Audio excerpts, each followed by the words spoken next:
কাকের মুখে রটল খবর, বনের রাজা বাঘ মরেছে। জন্তুরা সব একে একে মরা বাঘকে এলো দেখে। কেউ বলল আহা, কেউ বলল বাঁচা গেছে। কদিন পরেই বলল সবাই, বাঘ মরেছে, বনের একটা রাজা তো চাই। কে তাহলে রাজা হবে? শিয়াল তখন চুপি চুপি মাথায় দিয়ে গাধার টুপি লাফিয়ে ওঠে সিংহাসনে, ডাকলো হুক্কা হুয়া রবে, বলল যে সেই রাজা হবে। ভালুক বলল, এই বেয়াদব, ওখান থেকে নাম এখনই, রাজা হবি এই কথাটা ফের যদি তোর মুখে শুনি, একটি চড়ে অক্কা পাবি, হুক্কা হুয়া ভুলে যাবি। বাঘ নেই তো ভালুক আছি, বাঘের পরেই আমার দাবি।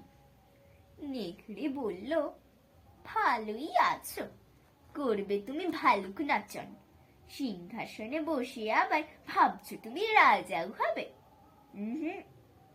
আমি হলেম বাঘের পিসে, আমার দাবি কমটা কিসে, আমায় রাজা করতে হবে।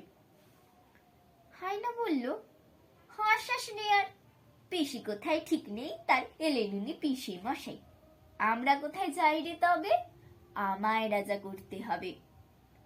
বাঁদর বলল, ওরে হায়না, জুড়ে দিলি তুও বায়না, জানিস তো কেউ তোকে চায় না, ভাগাড় দিয়ে লিঞ্চে চলিস, রাজা হবি তুইও বলিস।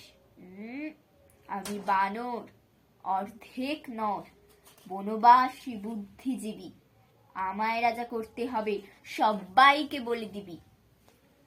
শুয়োর বলল, বাদরামি রাখ, গাছে আছিস গাছেতেই থাক, পেটটা যখন দেব চিরে সব বুদ্ধি বেরিয়ে যাবে, আমায় বেশি ঘাঁটাস নে রে, আমি যখন গো ধরেছি আমায় রাজা করতে হবে। সবাই চেঁচায়, গো খ্যাঁক খ্যাঁক, কু ক্যাঁক ক্যাঁক, বন তোলপাড় হট্টগোলে। বাদুড় তখন উঠল বলে, সবাই বলছিস রাজা হবি, শিয়ালকে কেউ দেখতে পাচ্ছিস, শুনতে পাচ্ছিস ডাকছে যে কেউ? আর একজন যে এসে গেছেন, ऐसा জওয়ান ইয়াদ থাবা, কেউ বলে ওরে বাবা, কেউ বলে পালা পালা, কেউ বলে আনরে ফুলের মালা, এসে গেছেন রাজা মশাই, সিংহাসনে এসে বসাই, আমাদের তো রাজা সাজা, বাঘই হচ্ছেন আসল রাজা।